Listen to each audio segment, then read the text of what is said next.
Hello, KUOW's YouTube and Facebook fans. Thank you so much for coming. Happy almost New Year. My name is Bill Radke, by the way. Welcome to KUOW's annual Year in Review. This time around, we're going to be reflecting on the year 2020. What a year. Holy God. I just want to say to a baby who was born in 2020, they're not all like this. This is not always what it's like. This is not normal. Typically, when you're born, the day you're born, you see someone in a mask right away, and then that could be it. You might not see a mask for years. We appreciate you being here on this unusual year, and we know the clock is finally running out on 2020. The president's attempts to overturn it have lost steam, and so on January 1st, a new year will be peacefully sworn in, a peaceful transition of year in keeping with our traditions. Okay, for tonight's program, I am about to introduce our super panel of super journalists, and I'm so glad they're here. First, I quickly want to invite you, our live audience, because I reckon you have thoughts about 2020. Please leave those thoughts in the comment section below. Thoughts, questions. You can be part of the discussion. Every once in a while, we'll just sort of stop and share some of your thoughts along the way with my guests. And to get you even more comfortable, we are reproducing a KUOW cocktail that you have had if you were at the Cornish Playhouse a year ago. There's an actual drink called the Ginger Rabbit. And so it was close enough that I modified it a little and named it after my daughter. So please join me once again in sipping a Ginger Radke.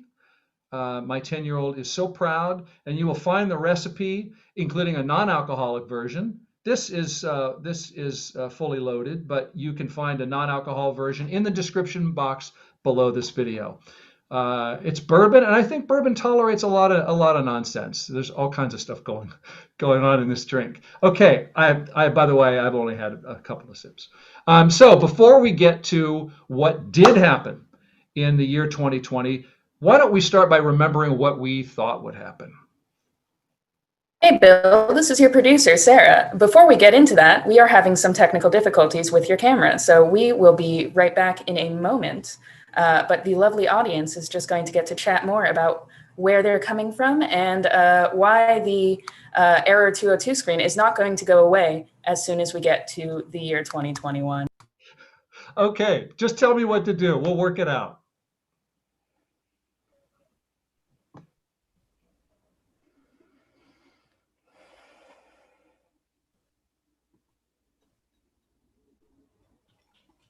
Yes, Why the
technical hurdles, so I'm going to count down 5, 4, 3, 2. You don't say the last one, just say 3, 2. Hi, Bill Radke here, smooth as silk. Welcome back. Sorry for the technical difficulties. As I was saying, we're just about to meet our super friends here for our year in review. But I was just saying that before we get into what happened this year, I thought we might want to hear a bit of what we thought would happen.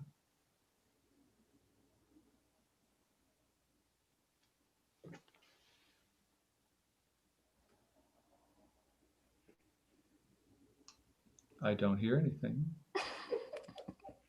So it's all going, according to plan. This is actually a meta discussion. Here we go. New Year's Eve.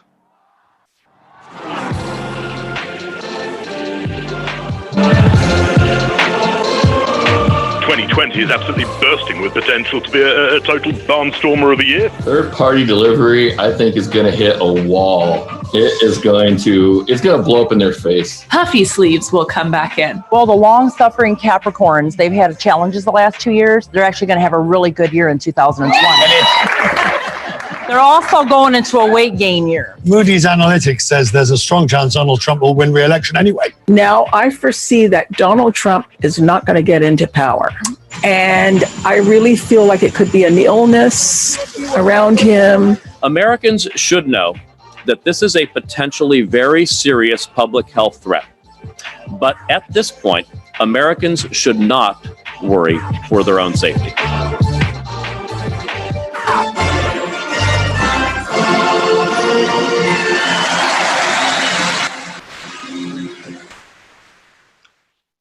And isn't that a relief? Thank you, New Year's Eve 2019. Okay, now we're going to discuss how 2020 actually turned out. And I'd like to welcome our year in review panel of journalists. Please welcome from KIRO 7, political reporter Essex Porter. Essex, thanks for being with me and KUOW all year long, and welcome here at the end of the year. Thank you very much. Glad to have made it through almost all of 2020. None of us should forget that there's roughly 2 weeks left. Indeed. You're a political reporter, Essex, and it was quite a year to be that. Is there a word that sums up 2020 for you if you had to pick one word? To pick a word, I would say fragile. We learned how fragile our lives are. We learned how fragile our institutions are, our political institutions, our social institutions, our economy. It just all felt and feels so very fragile. Fragile is a good word. How about anything you learned? That could be learned about, well, you learned how fragile we are maybe, or it could be something you learned personally. I'm just curious what people say, you know what, I learned something this year. Okay, I think Zoom is a good answer to that question. So, all of us can say that, perhaps all of us can say that. But also, one of the things I learned and have been trying to practice is just more forbearance. Just cut people slack. Maybe, they're having a worse day than you. And these days, there's a lot of ways to have a bad day. So I've just learned more forbearance. Cut people slack. By the way, besides Zoom, I also use Slack quite a bit this year. Thank you for being here, Essex. I also want to welcome from Q13, correspondent Simone Del Rosario. Welcome back. It's good to see you again. Thanks for being part of our year in review. Thanks for having me, Bill. It's always good to see you. You too. How about you? Was there a word for you that said it? I think resilient. Mm-hmm. I'd like to go with the positive on it. Yeah. We learned how to be really resilient. We learned how much we could stand in this year. We learned to keep going in this year. 2020 also learned to keep going and keep hitting us too. But I think that we'll look back and be stronger. With your resilience, do you think you'll remember anything you did for the first time or you learned yourself personally in 2020? I learned not to be surprised. Mm. I think that sometimes little things in life can happen and it can throw you off. And I think this year you learn to just keep going. You don't know what's around the corner. But I also really liked Essex lesson as well, not the Zoom, but forbearance. I think that is really, really important this year. And I do find myself giving people a lot more grace, and hopefully we're all spreading that around.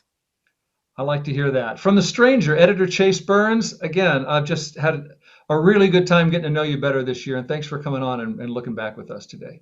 You too, Bill. The first time I was on Week in Review was in January, and it was the only time we got to record in the studio. Oh, yeah. Remember that? Seeing one another face to face. Well, we're going to do that again in 2021. I'm holding on to that.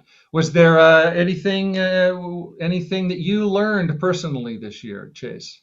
I personally learned that I'm a gamer. I didn't know that I was a gamer before 2020. I think as a child, I thought I left that behind, but I did not. And especially during the first shutdown, I learned that I could play way more video games than I anticipated. One title? Well, I played a lot of Animal Crossing. Yeah. A ton of Animal Crossing. I have a 5-star island. And I also learned that Dionne Warwick on Twitter, she just started playing Animal Crossing as well. So it's making its rounds. Wow, Dionne Warwick had a year as well. So any one word for you, if you could toss in one word for 2020? Well, I'm surprised that no one said unprecedented. I think we're not supposed to say that word, but it definitely was an unprecedented year. But the other word would be chaotic, as it was a very chaotic year. But I actually sort of love chaos. So I won't say I had, well, I did have fun this year, but it was quite a terrible, chaotic year. You know, that's interesting you say that. I don't think the full story can be told unless you include the fact that sometimes we found fun, or we found, hey, you know what? My family's pretty cool. I like seeing my kids, checking on my kids halfway through the day or whatever. I mean, that was part of the weird year too. I did my own search and found 3 words to add. Hellacious, I think, is a nice word. I found, apocalyptic is sort of like, was it really apocalyptic? That's debatable. But there's a British word I've never heard, omnishambles, to describe 2020. Omnishambles. I sign on to that. Well, again, thanks for coming. Let's get to it. It's time to start the part of the show that KUOW listeners will hear on the radio tomorrow at noon. All this was just for us. It's just us. So let's start the radio show. Okay, shall we? Should we do it? Let's do it. All right.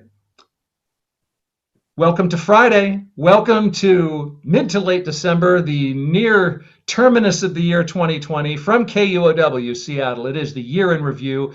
I'm your host, Bill Radke. Every year we get together to toast the year gone by. This year we'll give it a kick in the seat on the way out. And we are recording this show on Facebook and YouTube on Thursday evening. So, there might be some tech issues. Who knows? I'm so happy to be here with some of my fellow journalists here in Seattle. KIRO 7 political reporter, Essex Porter, stranger editor Chase Burns, Q13 correspondent Simone Del Rosario. Thanks, all of you. Thanks for coming on the show, and welcome. Good to be here. Bill. Good to see you. Are you sure you really want to relive 2020? Last chance. No, Chase is shaking his head. Me neither. It's our duty to do. But it is our duty. Okay, so we're going to begin in the obvious place here. There have, last I checked, been 16.8 million cases of the coronavirus in the U.S. as of now. But back in January, as far as we knew, there was only one.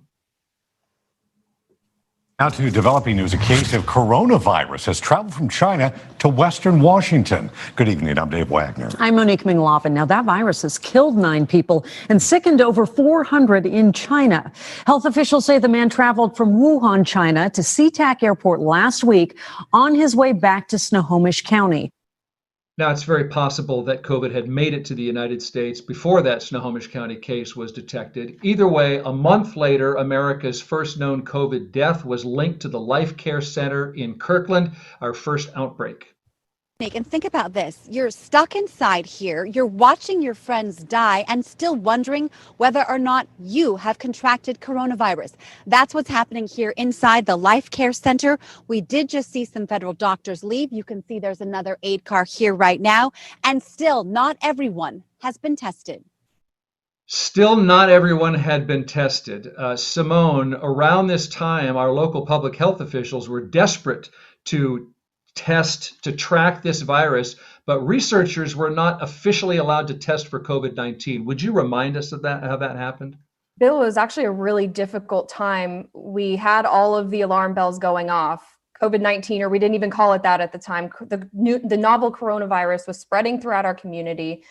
We didn't know it. It was happening right under our noses throughout our populations because these health officials were not allowed to test for the coronavirus unless they had traveled to or from Wuhan, China, to the Hubei province. They had to meet all of these criteria, or they had a known contact with someone. So while these restrictions were in place at the federal level that restricted anyone from testing, they were testing for everything else and nothing else was coming up, yet people were dying.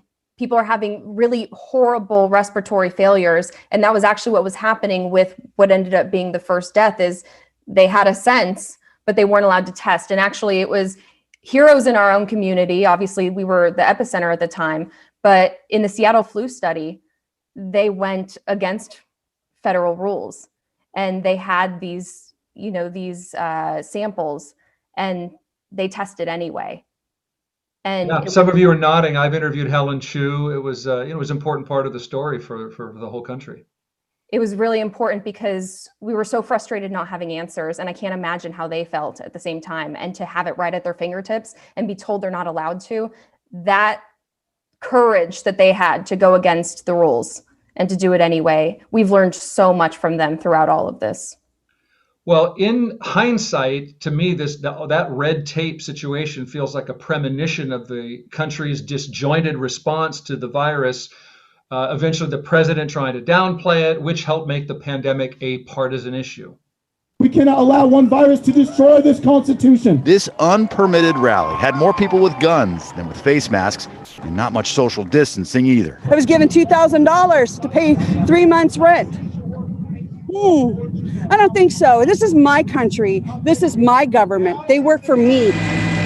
Events like this are not allowed under the stay-at-home order. We just need to reopen our businesses and our churches and our organizations, and to hell with what they want.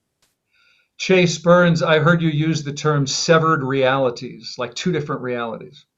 Yeah, I think that Republicans and Democrats have really had severed realities this year. And, even in the Seattle and Washington area, which we think of as quite blue for the most part, we still obviously have experienced this in really different ways. And I think that comes down to the leaders. I think that in many cases, the fish sort of rots from the head. And we had a president who was spouting misinformation constantly. And in some ways, I guess I had never really thought about the flu. You know what I mean? I'd never really spent a lot of time thinking about a respiratory virus before COVID-19. And so I understand that the science behind it might be a little hard to understand. And obviously we had a lot of misinformation and confusion at the beginning.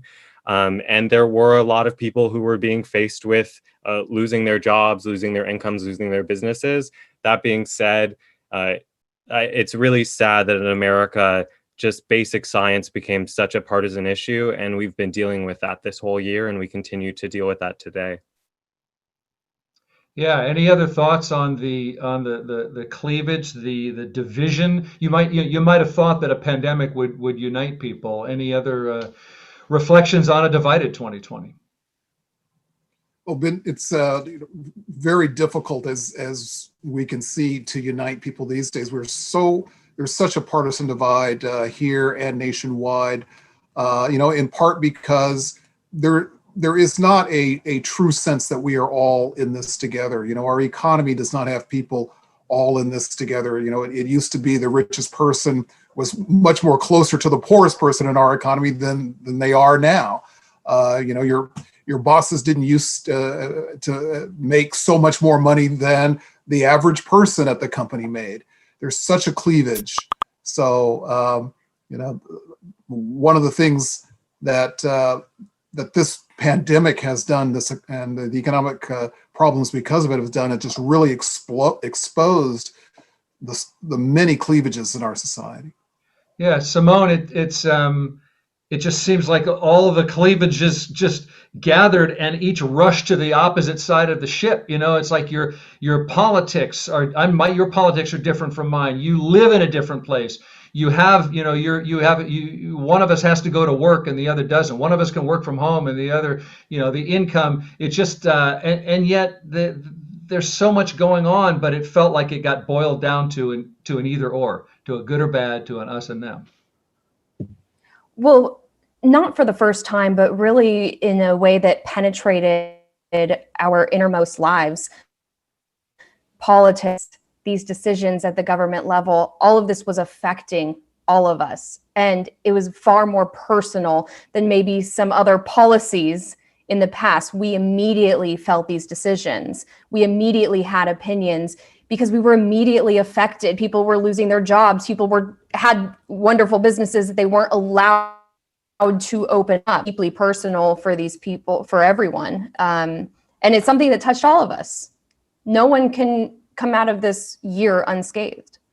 I appreciate that you have. And despite. Yes, Essex. I was just saying, despite all that we've seen, all that we felt, a lot of pain, here we are in mid-December, Congress still can't get together on a relief legislation, because some people think it might be too generous, or some people think that they may not get the legal protections they want. We are still waiting for relief legislation out of Congress. Again, an example of just how divided we are. Yeah, the last I saw, and again, we're recording it right now. It's Thursday evening, but this will air tomorrow. There's this $900 billion package, less than a couple of trillion of the first CARE Act, but they're still working through this, and probably will have to work through the weekend to figure out what kind of assistance there's going to be. And Simone, has that holdup in DC affected our local virus response? Of course it has. First off, I just have to say, it has been so many months that people have needed relief and they don't get it. Congress is actually playing partisan politics with people's lives and their livelihoods. And it's not okay. We should not be a week away from Christmas not knowing these answers. But it's not just the second stimulus check or the relief coming into your own household. Second stimulus check is one of the most searched things out there. But our local governments are flailing. They're freaking out. I talk to them every single week about the status of their COVID response. And on December 31st, funding for these local governments runs out. And that funding has been taking care of all of the responses that we've had, from testing, from quarantining. All of these added things cost a lot of money. And starting January 1st, your county, your city is going to have to start making cuts that are making us safer, because they don't have the answers and they don't have the funding to do it. And there's no reason that we should be sitting here on December 17th still talking about Congress not coming to a deal. Well, to get to a bit of good news that came here at the end of the year, and a lot faster than was expected, Pfizer and then Moderna announced their vaccines' high effectiveness at preventing COVID-19 in trial patients. And then, of course, just last week, the FDA authorized the Pfizer vaccine for emergency use. And on Tuesday, we were seeing people with rolled up sleeves.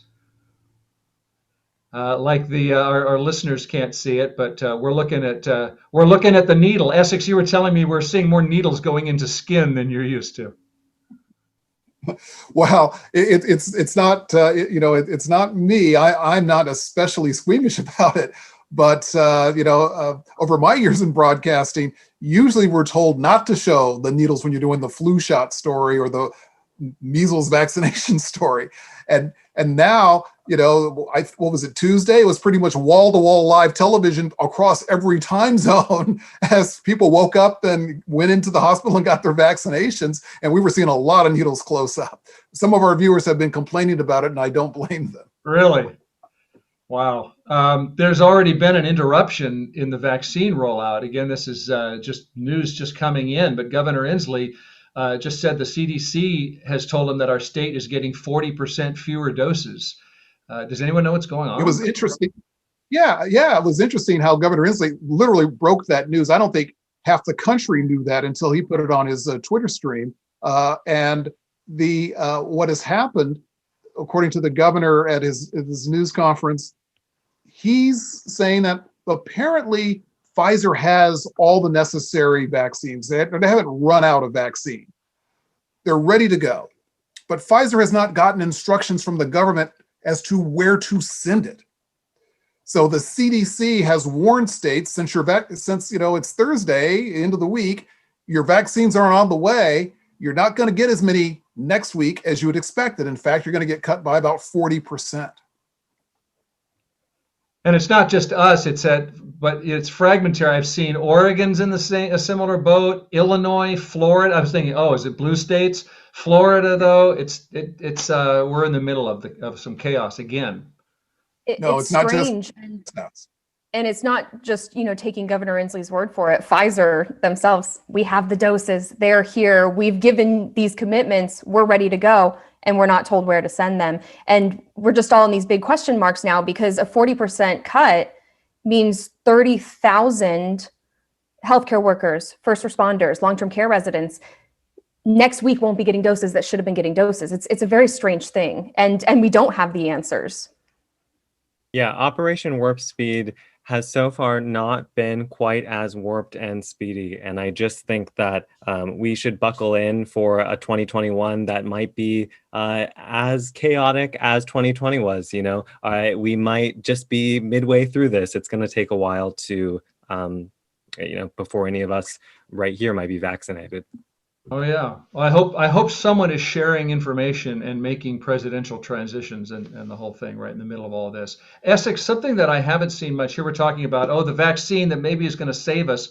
But meanwhile, there's just been a tremendous loss of life this year, and not really a public reckoning. It's not the same feeling as it being wartime and caskets and flags. It just hasn't been that much. No, it's astounding to me, and surely a television reporter's life when you're doing a daily story is a frantic chase from practically sun up to sundown.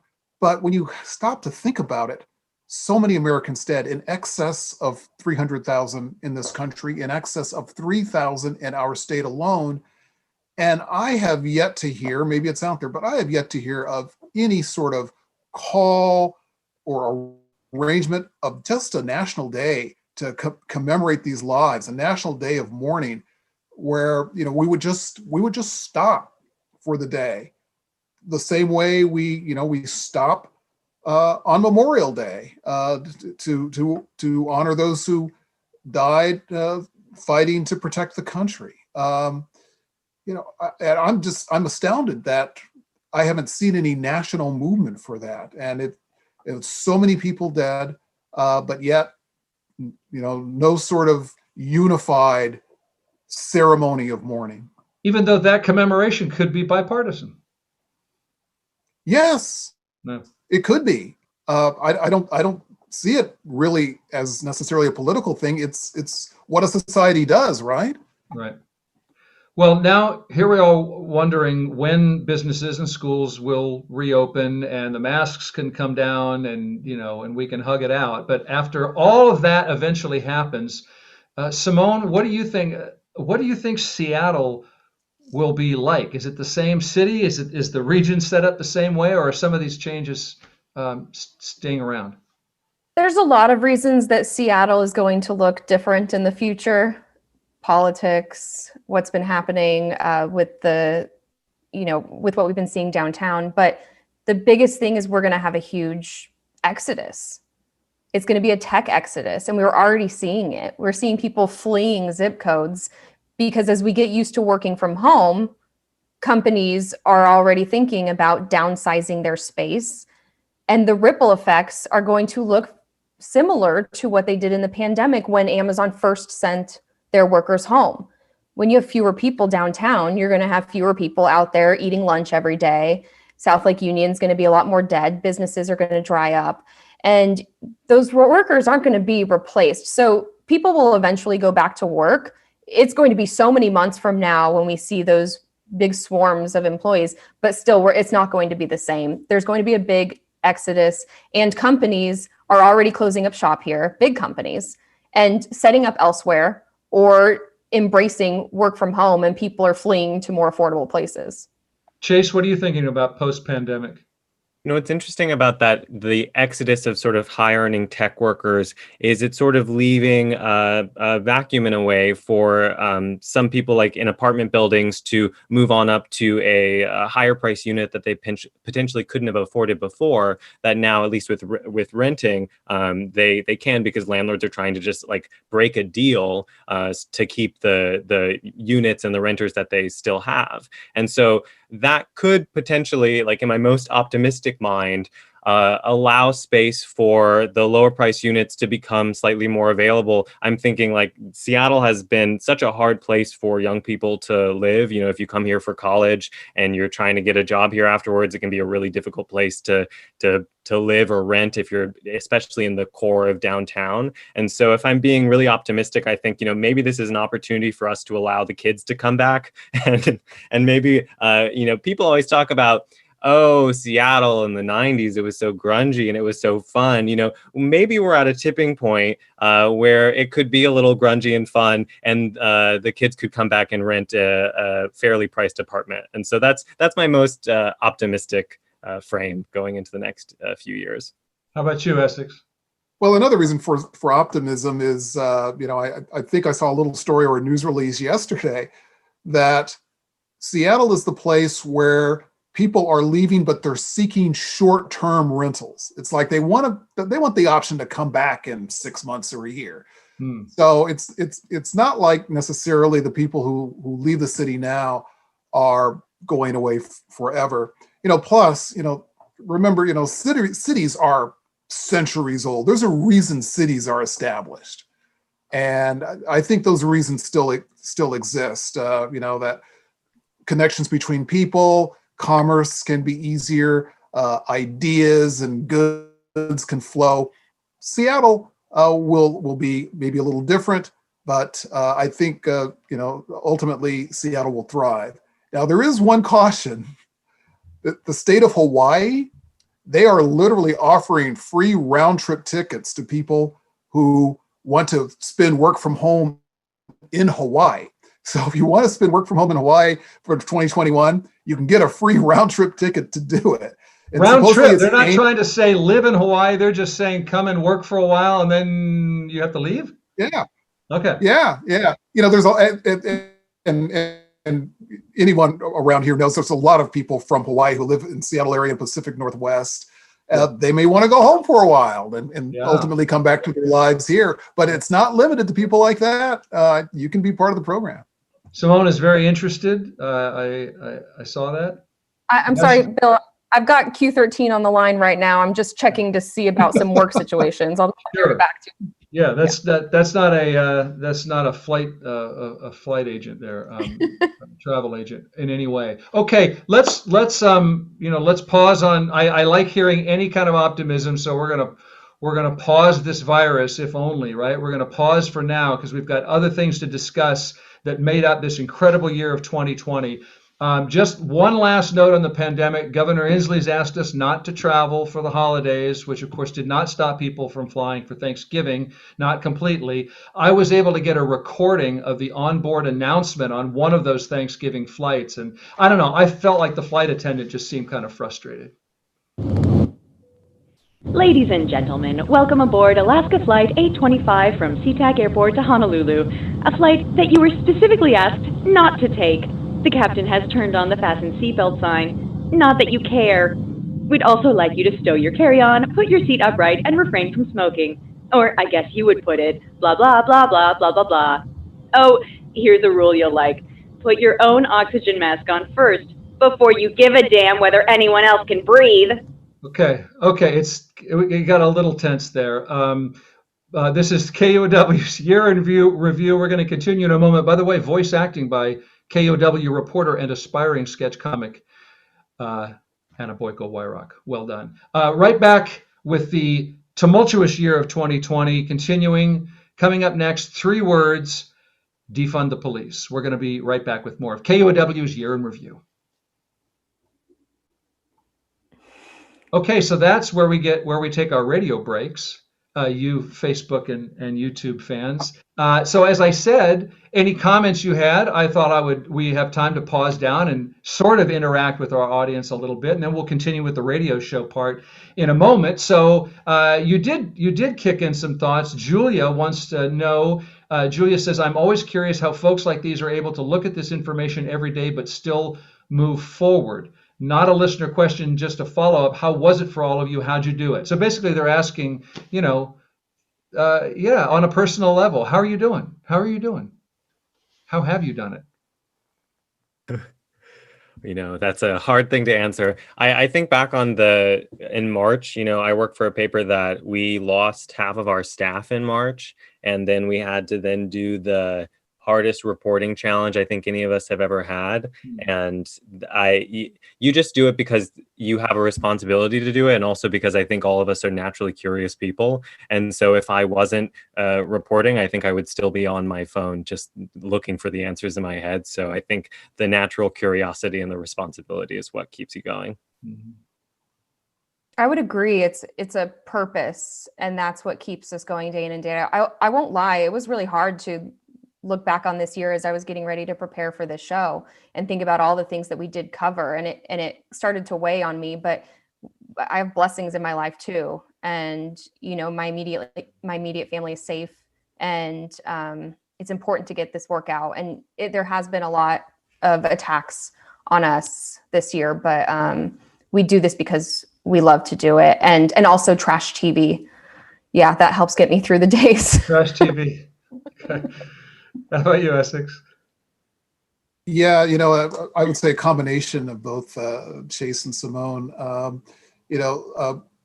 For once, it's not always that reporters actually have the public kind of let us know that we're needed. Yes, there are attacks on us, but I also get messages, saying, please do more of this. Glad you were there. Appreciated the report. Clearly in a pandemic and in a very tumultuous political year, people need information they can rely on and trust. That's what we try to provide, and that's motivating.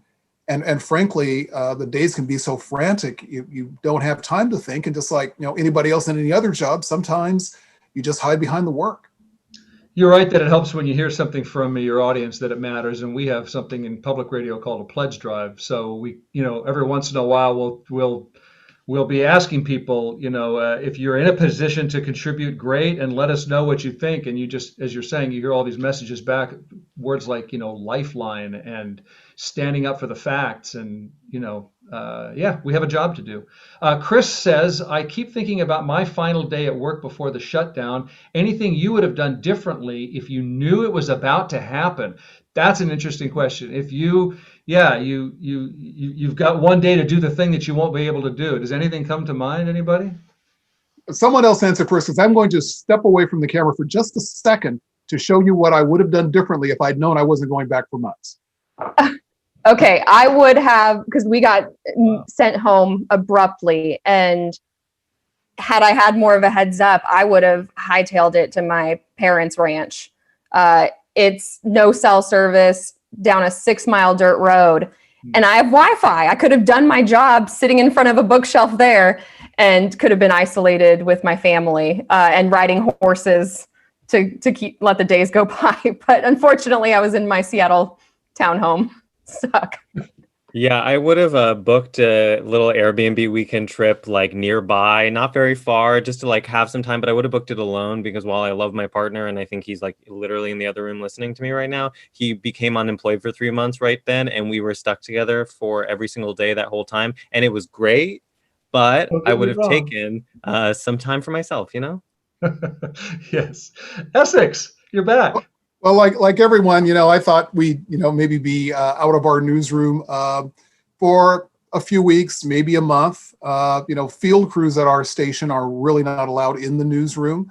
That's part of our COVID safety. Mm-hmm. The one thing that I would have grabbed if I'd known I was going to be away for so long is my Amy Winehouse pop figure, because I'm a huge fan of Amy Winehouse, and this sits on my desk.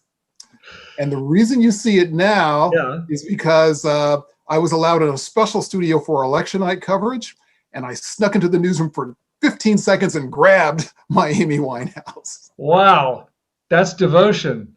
I'm glad you're reunited, Essex. Yes. I don't know, Chris. The only thing that's coming to mind is, my home away from home is the Ave, because I work right there in the U District, right on the Ave, and I do find myself, especially when it's getting dark and rainy, I start to think of pho restaurants where my glasses are steaming up, and people are just all in close. That visual image comes to mind. So maybe I could have had some more soup. Even before I lost my chance. Good questions. We're going to get back and continue the show, and keep the comments up. By the way, we're gonna read them at the end of every discussion. If a question comes to mind or a thought, we'll stop down at the end of our chat and share more of your musings. So do that in the comments down below. Okay. Let's continue with the radio part. They won't know what they missed. So we'll come back from a break, and it sounds like this.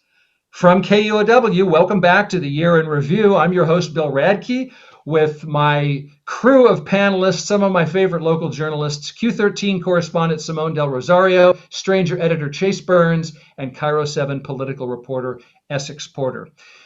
Continuing on with the show now, it was May 25th of 2020. A 46-year-old black man named George Floyd was killed by police in Minneapolis when one of the officers kneeled on his neck for several minutes. And in the days following, people protested Floyd's killing, protested a long history of police brutality against black Americans by taking to the streets, including in downtown Seattle.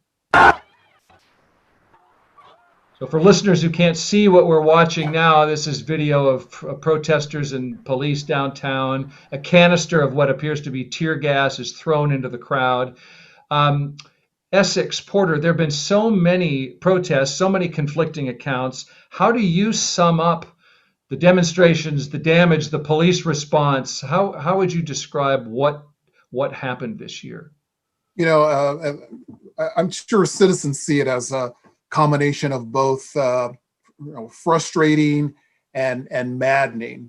I think a lot of citizens see that some of the violence we have seen, whether it is interpersonal violence or property damage, did not have to happen.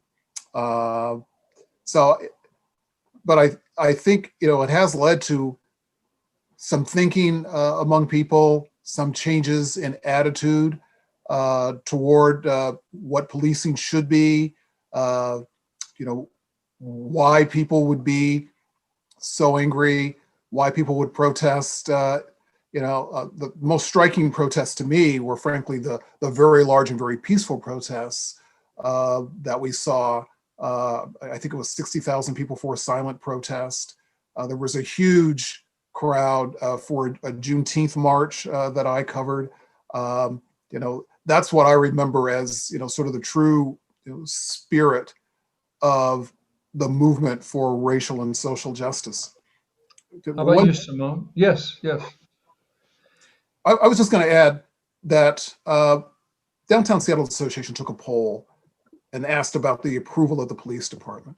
And they were happy, and many supporters of the police department were happy that 60% of the city voiced approval of police in that poll. But I was struck that 40% of people didn't. And it just seems to me that if 40% of the people are disapproving of police, that's far beyond any little Antifa group. There's definitely trouble that has to be rectified. Chase, you were working on Capitol Hill, and I want to hear you and Simone reflect on what turned into the CHOP. I just want to note that, Chase, you didn't entirely, in the midst of all this stress and justifiable anger, you did not lose your sense of humor, because in late May you tweeted a news video that you particularly enjoyed. Well, that is saying something, given the experience you have covering these protests, Deborah. And it sounds like from your experience, you see someone actually walking away with a cheesecake there after the Cheesecake Factory was looted. Unclear where they may have gotten that. Yes, unclear. It is unclear. That person may have been bringing the cheesecake to the Cheesecake Factory for a factory inspection. We don't know. Let's talk about what started out as the Capitol Hill Autonomous Zone, one of the icons of Seattle police protests this year, the Chaz Capitol Hill Autonomous Zone. It's a free zone. People are out here using sidewalk chalk, lighting candles as a memorial. It's really a special place, and there's people want to do good here. Nobody wants to hurt anybody else. Chase, as I say, your office was right there. What do you remember? You know, what I really remember were the days that led up to the creation of what was originally Chaz.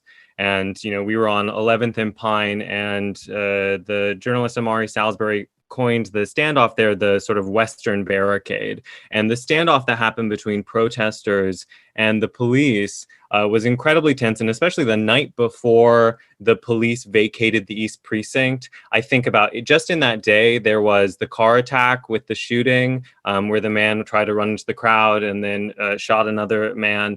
And then there was an excessive amount of tear gas used the night before the Capitol Hill Autonomous Zone was created, going against a tear gas ban that was made the Friday prior.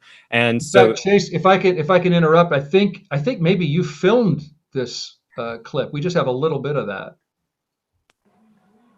If you do not do so, you may be arrested. Other police action could include the use of chemical agents or less lethal munitions, which may inflict significant pain or result in serious injury. If you remain in the area just described, regardless of your purpose, you will be in violation of city and state law. Chase, you remember that? Can you describe that? I do remember that, and that was just one of kind of many back and forths that happened that evening with a sort of progressive amount of force. And you know, we were on the second floor, and we invited a lot of journalists to that spot because we had it. We could take good photos there, and we had many windows closed. But I remember we had experienced tear gas a lot in those early days, and there was so much tear gas that was used. We had to move into interior rooms where we could shut the door just so that we could like get a little bit of a reprieve. And you know, we were 2 floors up and going into interior rooms. And we have to remember that also on that corner of 11th and Pine, you know, as much as we think of Pike and Pine as a sort of a nightlife area, it's also a heavy residential area. And so there were a lot of people who lived in those homes who were also getting tear gas nightly. And so I think when we talk about the protests that responded to the killing and the murder of George Floyd, we sometimes forget that there were these traumas that were inflicted locally. And I think that when we see protesters come back again, a lot of what those protesters are responding to is that time that they got tear gassed a couple of days ago, you know, or that time that they were tear gassed in their home a couple of months ago. And so as a city, it's an incredibly local issue, even though this is also a very national issue as well. Simone, you were there a lot as well. Yeah, I was there every day, every night. Before the creation of Chaz and CHOP, and we can get into how that even happened in the first place. Those were really hard nights. You're a journalist. I positioned myself on the barricade to get the video, to go live there, to be able to show both sides. And there were some really scary moments, to be honest, and moments where honestly, I felt really sad. It felt very deeply personal, what was happening in our city. The responses were really intense. And initially, honestly, you had hundreds of people behind this barricade. And yes, sometimes people chucked things over. They were like 10 rows back. And all of a sudden you see them advance and the police line advance and it's over. And it was a barricade that was set up by police. that created this flashpoint in the first place. I was with this entire group of protesters as they went to City Hall. They started at Westlake Center, marched down, went to City Hall, sat on the steps of City Hall. They didn't burn down City Hall. They sat there for 40 minutes and had speakers. And then I was there with police as they were negotiating going up to the precinct. They wanted to do the exact same thing. They wanted to sit in front of the precinct and have speakers, and that they were met with a barricade, and that was the start of it all. And night after night, it got a lot harder to tell that same story. Well, then let me ask any of you, because people who weren't there like you were, what they may have seen is mayhem and destruction, and maybe video of people throwing things at officers or officers getting hit.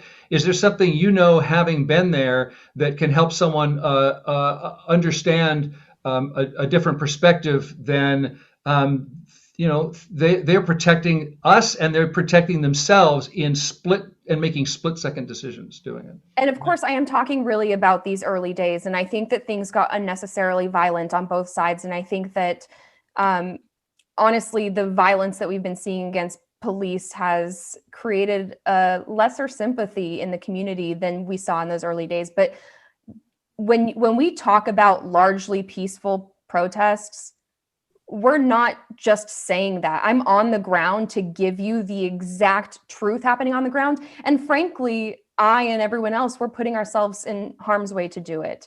And when I'm talking about a largely peaceful protest, it's because I'm watching hundreds of people peacefully protest and peacefully have their voices heard, and a few people causing mayhem, and then the unleashing of response on those hundreds is what brought people back night after night, as Chase was talking about. I was very quick to try to, even though I was in the front of the barricade, try to get out of situations. When it was time to go, it was time to go. And I had security, and we did the best that we could to stay safe. But I had blast balls going off at my feet. When I was over half a block away from the action, they were indiscriminately chucking these weapons at people. And it was anybody's guess if you were going to get hit or not. And of course, the tear gas and everything, which impacts everyone. There's a lot of dancing around in those days, but it was sad, and it really affected a lot of people that did come out for a peaceful protest. And yes, some people were throwing things at police, absolutely. But I think the question that we're all having is, was the response worthy of the situation? And they've been called out for that response, saying they should have been better prepared and better able to handle that.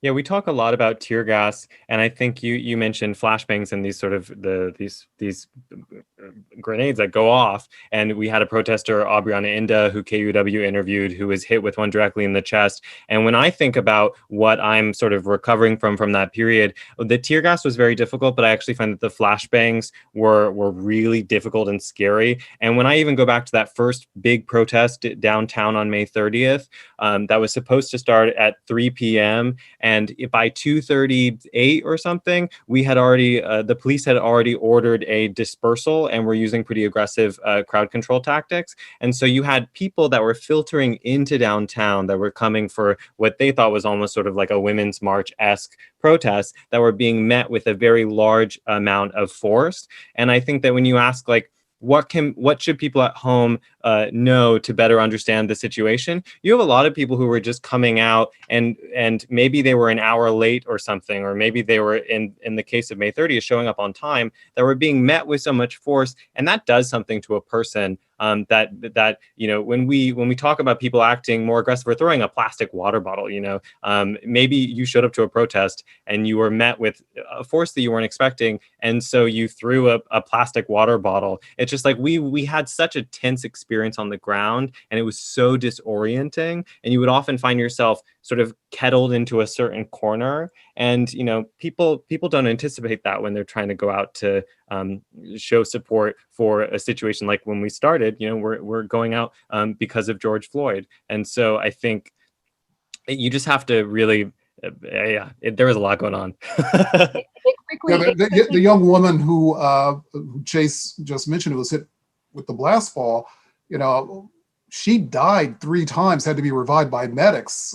It's practically incredible that she's alive today. There was, the image from the earlier protest of the little boy who was pepper sprayed, and it would certainly seem to all the folks around him to be little provocation. That image is seared in people's minds, and I think that's one of the reasons why Seattle police do not have all the support that you would wish a police department would have, because regular people who came out of their homes and came downtown or saw something on Capitol Hill have those images seared in their minds, and it contributes to a wariness about police. And what did small business owners in that area tell you was their experience? Did you talk to a small business owner? There's owners, there's staff, there's storefronts, there's customers and employees, and what was then that's a lot of different people. But I wonder what kind of conversations you had with them about the CHOP.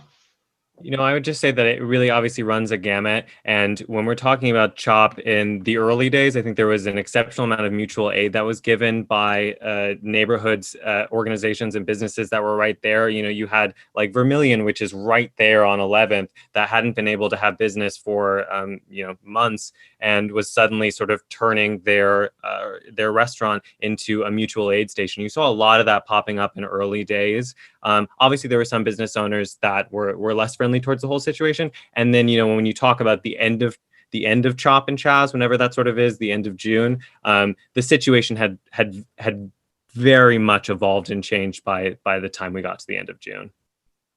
Well, besides Black Lives Matter, the best known slogan in Seattle this year was Defund the Police. What happened to that demand? Well, defund the police, that remains a demand. There were city council members who sounded as if they embraced it wholeheartedly, but it ran into the legal, the financial, and the practical realities, because defund the police is not just strip money away from the police, but have places to put that money that improve public safety. And it turns out to be more difficult and more time consuming to stand those institutions up than just stripping the money from police right away. Well, and you put it really nicely saying it turns out. I think that there was not a check-in on reality from city council when they were making these empty promises to groups that were pushing this demand, to protesters that were pushing this demand, to say that you're going to support cutting it by 50% when you have no way to do that. And there's a lot of questions that need to be answered. And as you said, it takes a long time to stand it up. I understand being tired of things being pushed off because of bureaucracy, but at least be real with people on what you're willing and able to accomplish in one given year when we're dealing with so much as well. I think that it was harmful to the city to promise something that you couldn't deliver on. I think that also speaks to the power of the protest that was happening. I mean, obviously, none of us have seen something like CHOP and Chaz before, and the whole world hadn't really, because there was an amount of media attention that the president called us ugly anarchists. I mean, it evolved in a way that no one was anticipating. So I think the fact that a city that is defined by the Seattle process, which is an exceptional amount of sort of slow bureaucracy, you had council members who felt that they had to so quickly commit to something like defund the Seattle Police Department by 50%, speaks to the unique situation that was happening this summer. Well, we'll talk about the departure of Mayor Durkin, the upcoming departure, a little bit later in the show. Let's end the section on policing with the fact that the police chief resigned. As I said, the mayor eventually would announce her term limiting herself. In the absence of those two, Essex, how do you expect police reform to play out in Seattle in 2021? Do you hazard a prediction?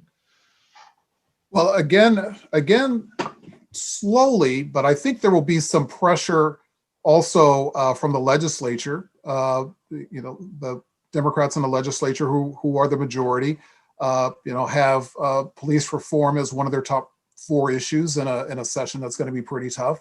So I think there will be pressure there.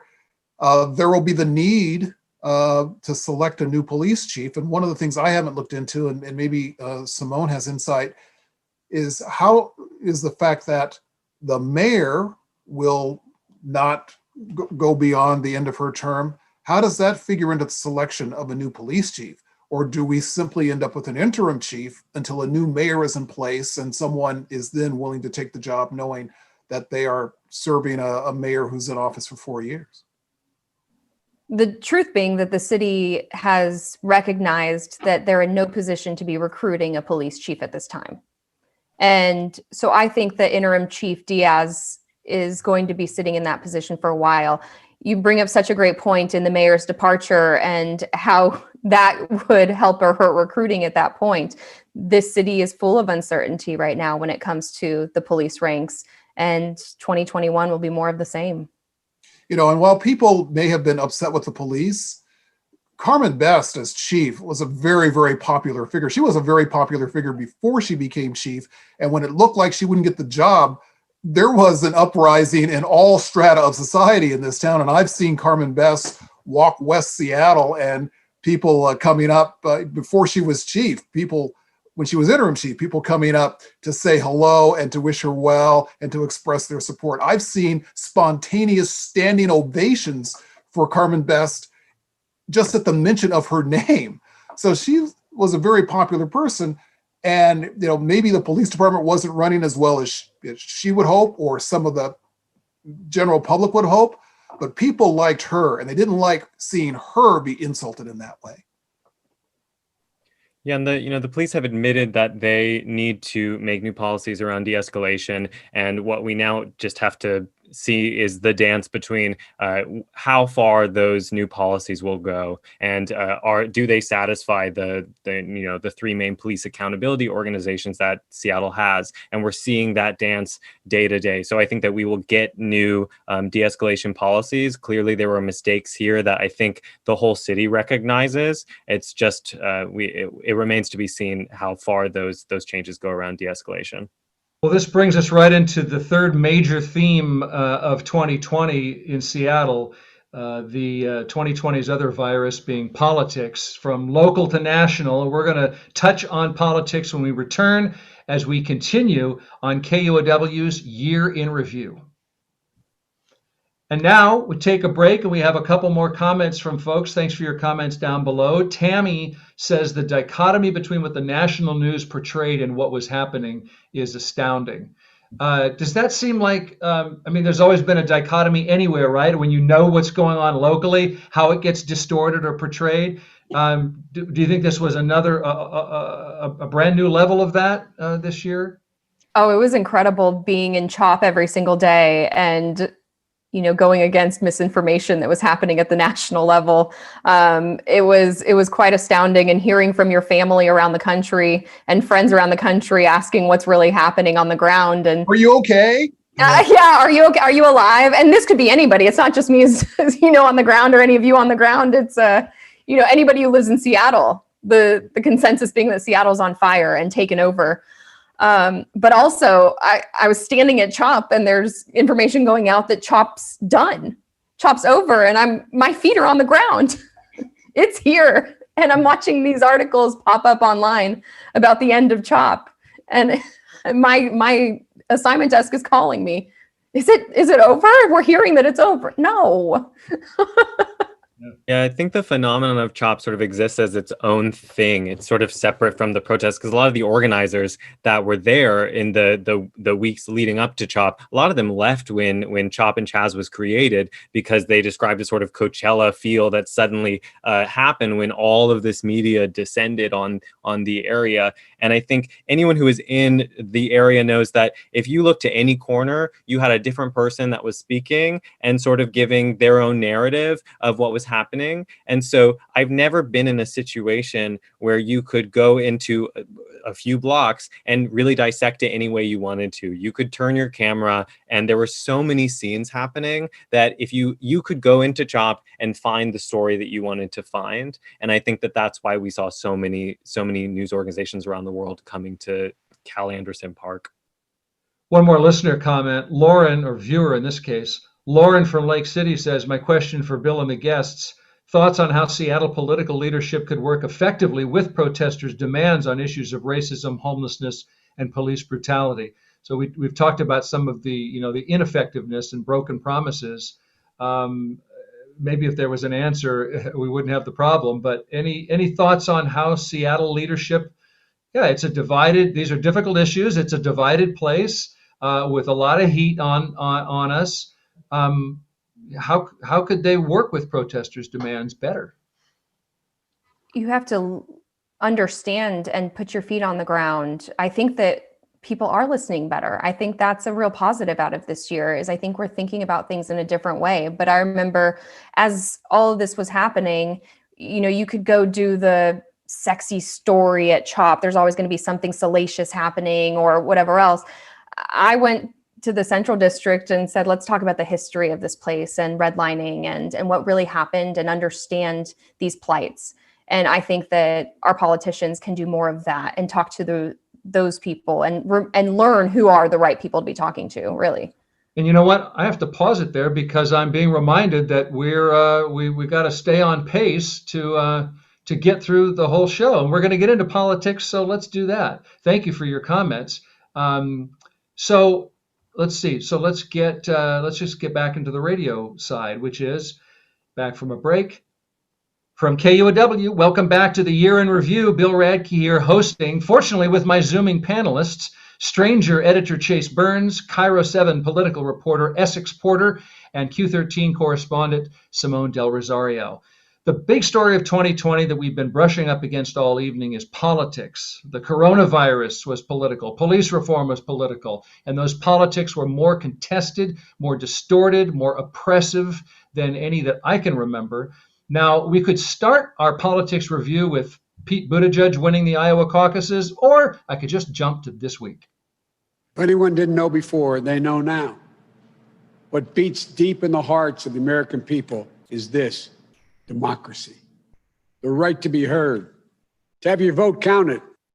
Joe Biden speaking Monday night after the Electoral College voted. Yes, Joe Biden is president-elect. Even Mitch McConnell says so. So America's political science professionals can't agree on this, but I'm going to ask you anyway. Does it feel to you like our democracy passed the stress test, or that our democracy got stressed to the point where it's about to break? It doesn't feel like we've passed the stress test. Our democracy is still being stretched, and there's still a lot of tests. And you don't know you passed the test until the testing is over.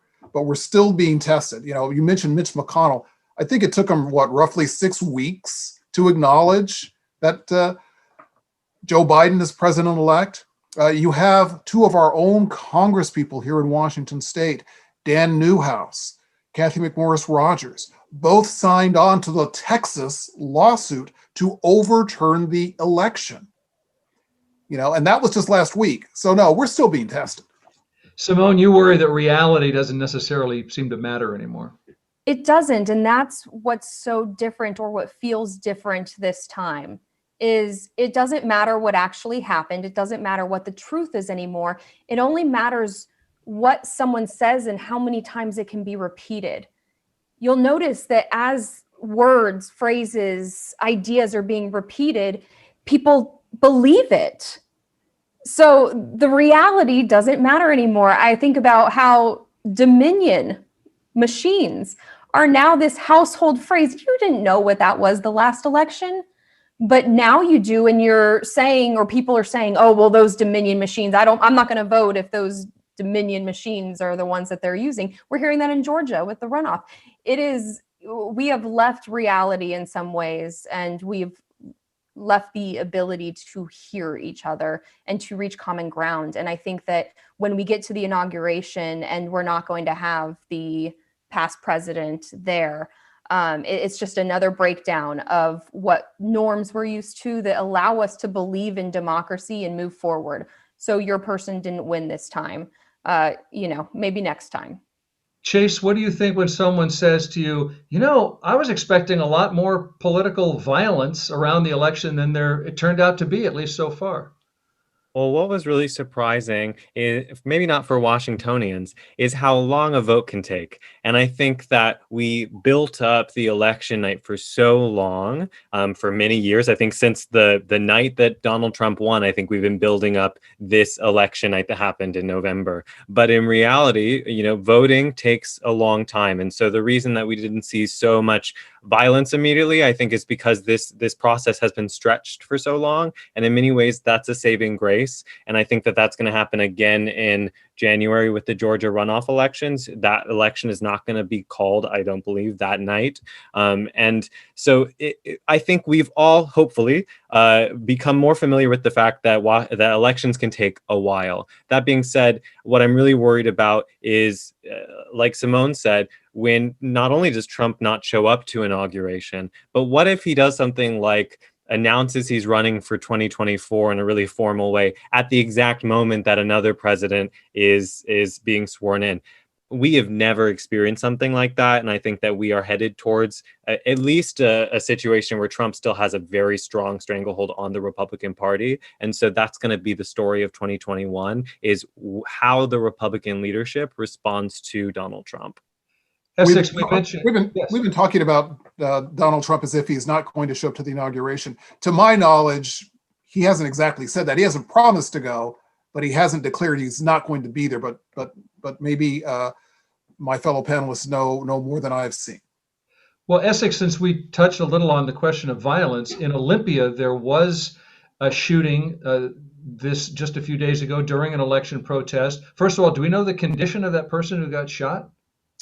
I do not know. It was not a fatal shooting, but they did have to be treated at the hospital. What happened there, briefly? When you hear from the state patrol, they don't really seem to know exactly what happened. They describe it as two opposing groups both came ready for action and a gun went off. The way it is described online is, if that is accurate, is that those on the gunshots came from someone in the group on the right of the political spectrum, but there was provocation from people in the group on the left of the political spectrum. Well, I wanted to ask you about this because you've covered so many protests, partisan protests in Olympia this year. Do you know why were they counter protesting? What did they think that they would accomplish? Because I would imagine if you're a progressive, you could just not acknowledge the Trump partisans anymore. But do you know what was behind that? Well, both groups, want to in effect seize the stage and make the point. So if you have a group that's protesting and saying the election's being stolen, we don't want to wear masks, open the bars and restaurants, then there may be another smaller group especially in Olympia, where there are more, very intense leftist protesters anyway, who may come out and say, hey, this is our town. We're not letting you say this without confronting it. A lot of people would not confront it, but there are always a few who will. Well, let's talk about the politics of Washington State. I mean, the Republican who lost our governor's election here, he hasn't conceded either. Every voter counts. Every vote matters. And we are going to let the people speak and get the votes counted, all of them. This week, Loren Culp announced he's suing the state of Washington for election fraud. Chase, any thoughts on how all of this affects politics here, the national scene, the local scene, what's left of our Republican Party here in Washington?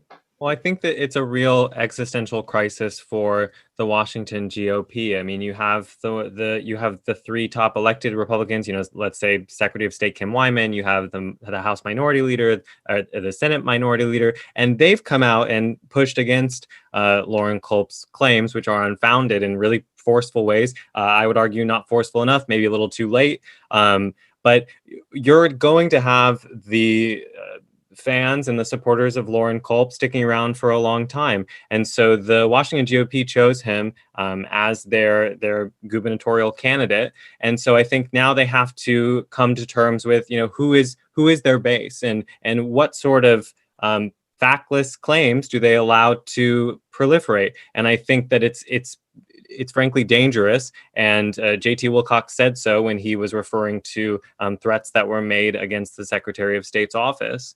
And so I think that it's a tricky situation, and that's honestly on them to be able to figure out how they want to take their party going forward. And what about in the city of Seattle? Last week, Mayor Durkan announced that recovering from the pandemic will take all of her energy in 2021, which meant she had a choice. I could spend the next year campaigning to keep this job or focus all my energy on doing the job. There was only one right choice for our city, doing the job. I've decided not to run for re-election because Seattle, we still have some tough months ahead.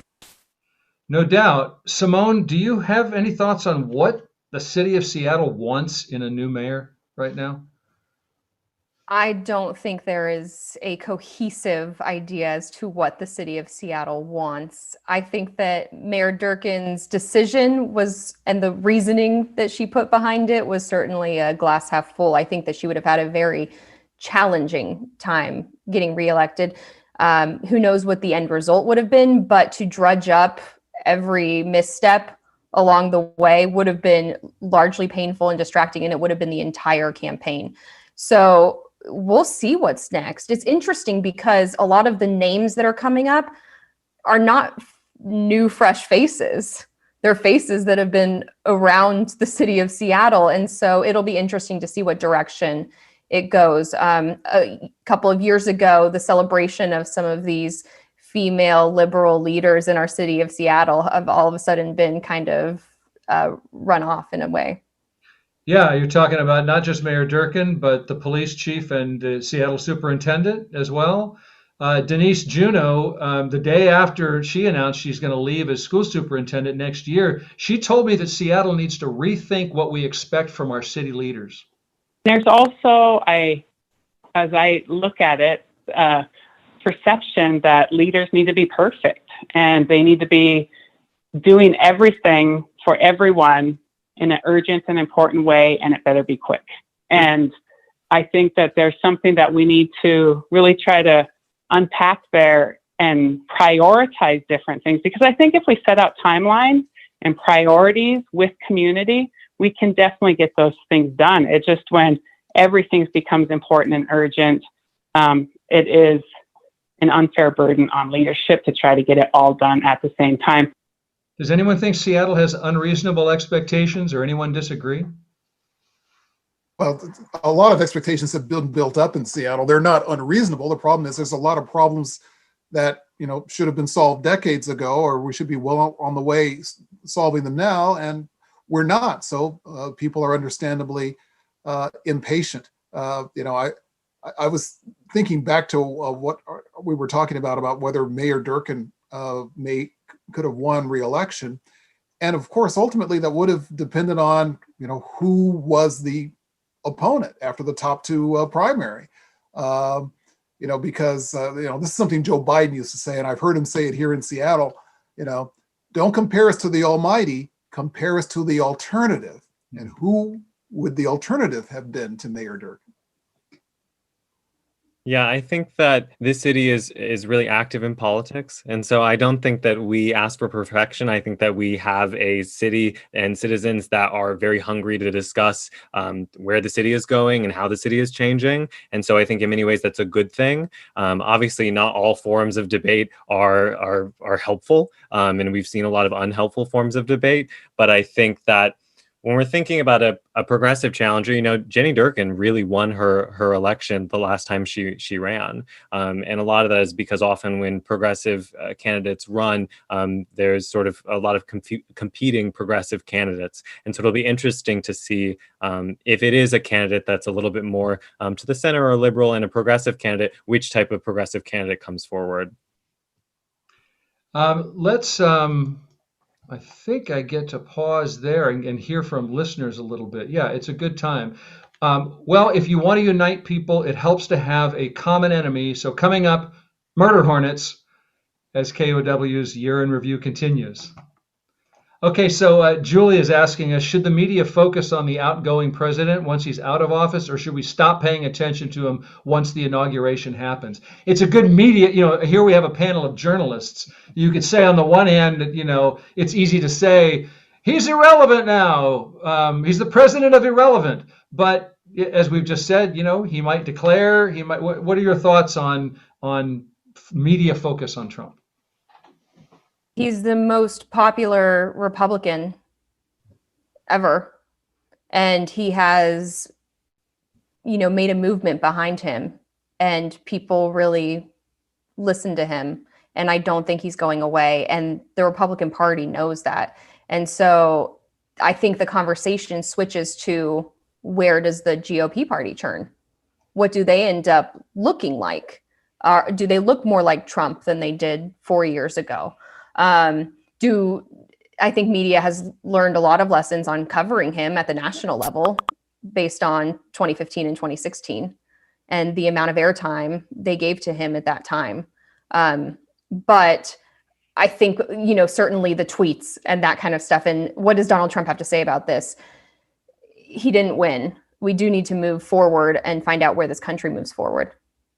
Well, and if we don't talk about it, I do think that the technology platforms that promote his messaging don't seem to be very quick about removing his messaging. And so I think that if the media doesn't cover it, we're still going to see it proliferate on social media. And so there needs to be at the base level fact checking. I think every single media organization obviously has to choose priorities. I think if you have a very large, healthy media organization with lots of employees and you're dedicating a lot of those employees to covering Trump, that's a misstep.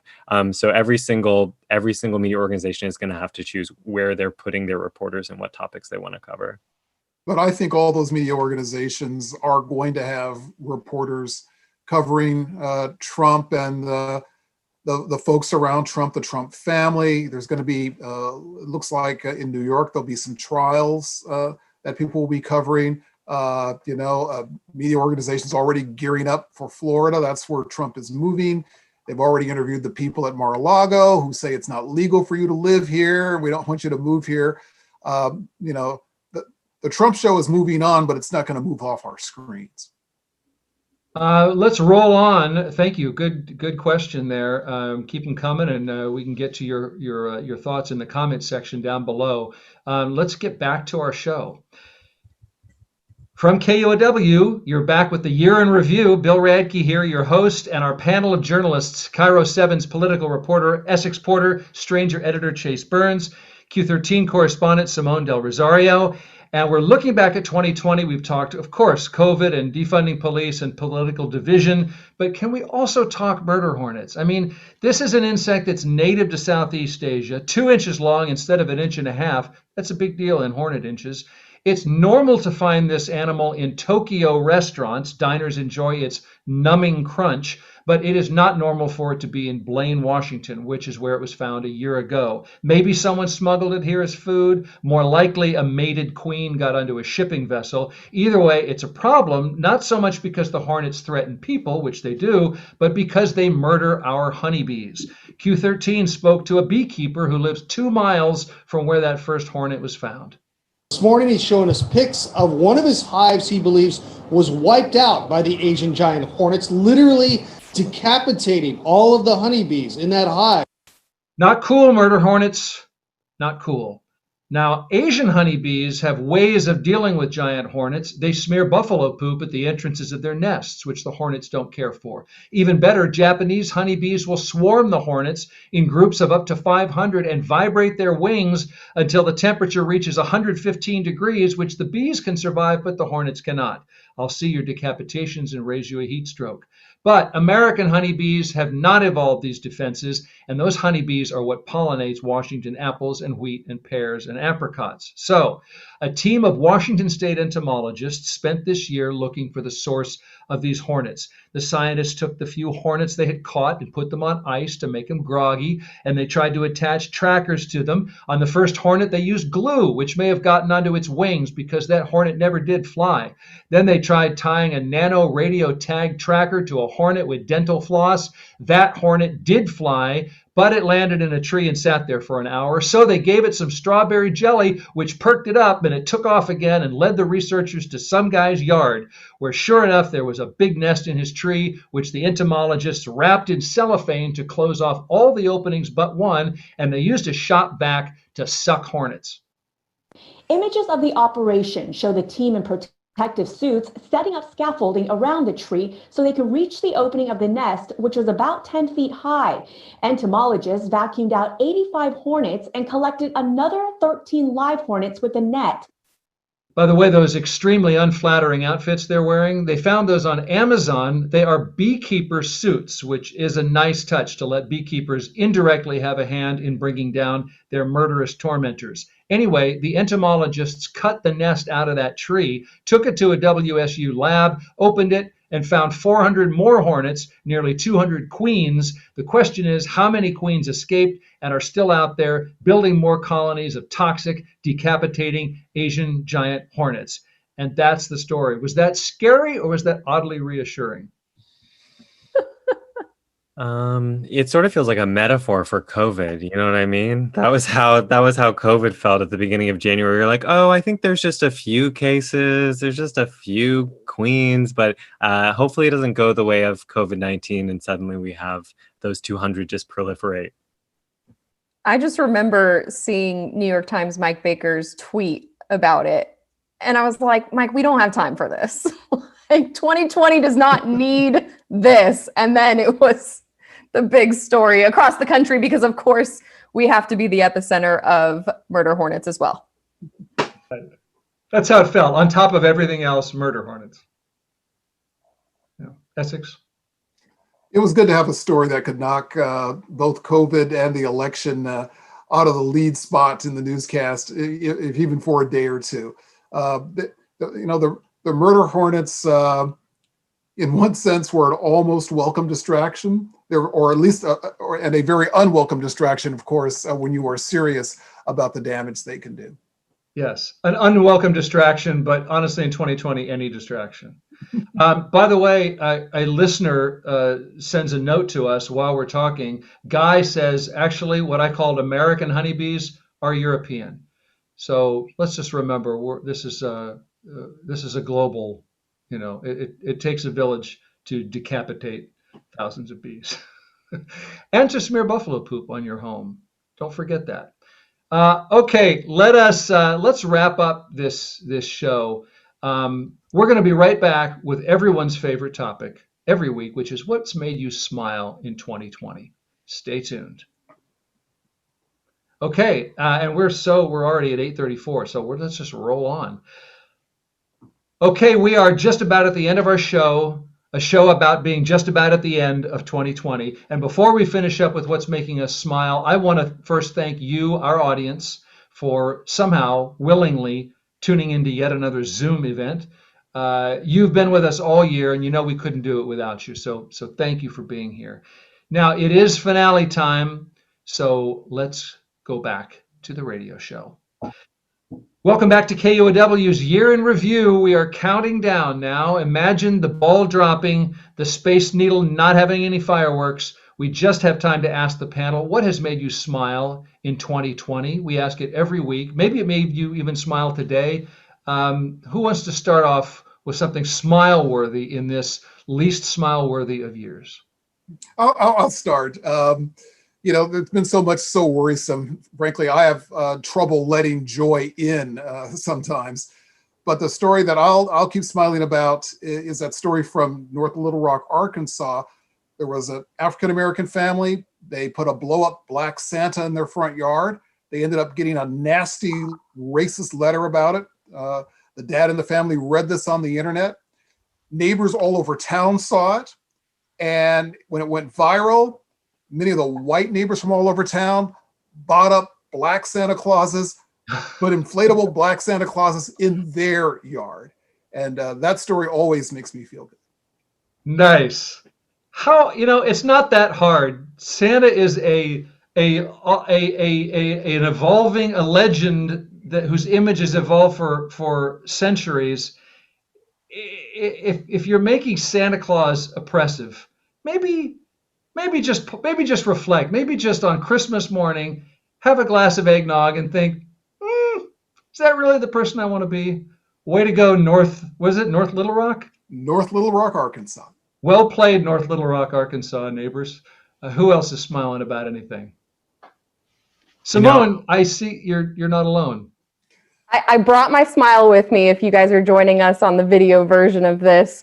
For those who aren't, this is Rookie. And I think that what's making me smile this year is probably what's making a lot of people smile throughout this pandemic. I rescued Rookie back in January through a nonprofit that started here called Project Freedom Ride. He was scheduled to be euthanized in Texas at a kill shelter, and they snagged him out and brought him up here for me. So he got here in February, about a month before the lockdown, and man, it's been such a blessing to have this little guy in my life, and he just brings me so much joy and sometimes a couple of barks on TV, but he makes me smile, and they're so therapeutic. We ain't mad at you for barking, Rookie. Welcome aboard. We're very happy to have you. Good one, Simone. Chase, what are you smiling at besides Rookie? Or is that it? Besides Rookie, it might be weird to go back to CHOP, but something sort of special happened during that month in our office where we invited journalists from the whole city to come and use our office because we were right there. And I was able to interact with so many different other local journalists, so many different independent journalists that I'd never met before during a very tense time. And it reminded me just how this community, even though we're losing so many media jobs, has a lot of incredible journalists. And I created relationships during that across many different companies and media organizations that I still have. And we've built networks that I think we'll use into 2021. And so while it's been a very tense year, I think we're building partnerships that will hopefully serve us going into whatever 2021 has. Chase Burns, that's why you're one of those incredible journalists. That's a good story, and thanks for doing your work. Thank you. And of course, all of you being here are making me smile, and KUOW listeners are making me smile. And one more thing, have you all heard about the West Virginia snow day by now? In the Northeast this week, there's been enough snow to close schools in a normal year. New York's mayor said, well, school's online anyway, so just go to school, full day of classes. But the Jefferson County, West Virginia school superintendent canceled classes, all classes, and wrote an open letter pleading with families to stop and appreciate this gorgeous snow day. And she writes, it has been a year of seemingly endless loss and the stress of trying to make up for that loss. For just a moment, we can all let go of the worry of making up for the many things we missed by making sure this is one thing our kids won't lose this year. Please enjoy a day of sledding and hot chocolate and cozy fires. Take pictures of your kids in snow hats they will outgrow by next year, and read books that you have wanted to lose yourself in but haven't had the time. We will return to the serious and urgent business of growing up on Thursday. But for tomorrow, go build a snowman. Now, it's almost too good. Like maybe she's running for higher office. Maybe some Jefferson County parents wanted their kids to get an education yesterday, and they wish they could have read a nice book, but instead they had to go buy a new pair of mittens because their kids could sled. As a journalist, I don't like having uncomplicated feelings, but I did get a little misty-eyed. Am I still allowed to be in the journalists club? Yes, Bill. A pass. Thank you. Meanwhile, it's going to dump rain here on Friday and no rain day for us. That's what's making us smile. One last thing. We asked you what has made you smile in 2020, and here's what you told us.